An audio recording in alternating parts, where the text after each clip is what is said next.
the victory of the conciliatory spirit in love, which wins the one overcome, based on Ephesians 6:13, to continue to stand after having overcome everything. Is it not easy to keep standing once you've overcome everything? But the tested apostle knows what he is talking about. Just when a person has overcome everything, he is closest to losing it all. The moment of victory is perhaps the most difficult. The shout, "It is all settled," is the most ambiguous expression if it means, now it is settled that all is lost. The weak fall before the opposition, but the courageous one who bravely ventures into danger, if he falls over his own feet. He overcomes the opposition, yet falls in his own momentum, because he did not continue to stand. In the spiritual sense, there are always two victories, a first, and then a second in which the first is preserved. The worldly mind speaks of one victory.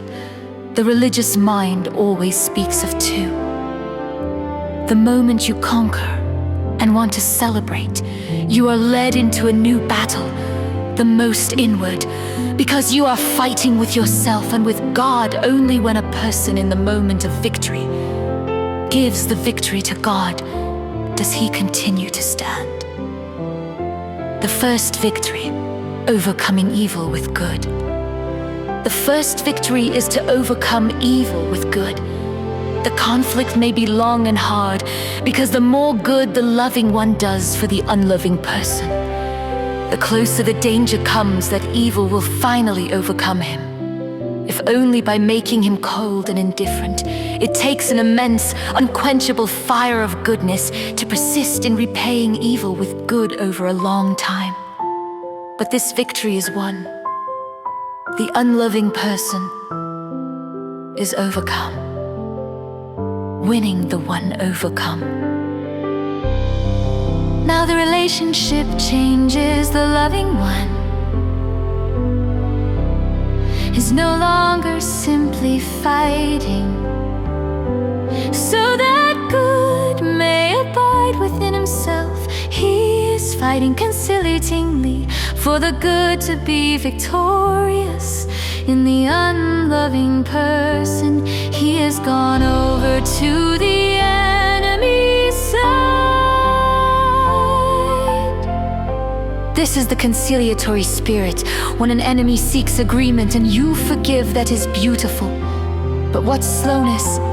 Long before the enemy thinks of seeking agreement, the loving one is already reconciled and working on his behalf. Scripture says, if you are offering your gift at the altar, and remember that your brother has something against you, leave your gift and go be reconciled. Not that you have something against him, but that he have something against you. The one who suffered the wrong goes seeking reconciliation. The loving one needs to forgive before forgiveness is even asked, to fight for forgiveness. We naturally understand this as fighting to get forgiveness, but we mean fighting so that the other will accept forgiveness. This is Christianity itself.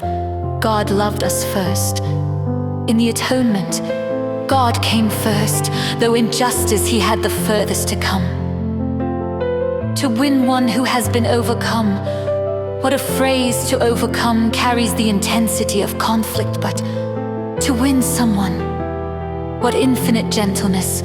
From the standpoint of pride, it may be greater to overcome. From the standpoint of love, to win the one overcome is the greater thing.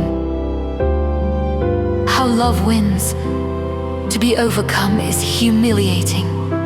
The one overcome avoids the victor, whose presence magnifies the defeat. Yet the victor must draw near, and the loving one must not hide the truth. It would be treachery to let the unloving one believe he was right. The wrong must become clear. And yet the loving one wants to win him. What a task, to thrust away and draw near simultaneously. rigorous as truth requires and gentle as love desires. How? The loving one hides himself, he introduces something higher.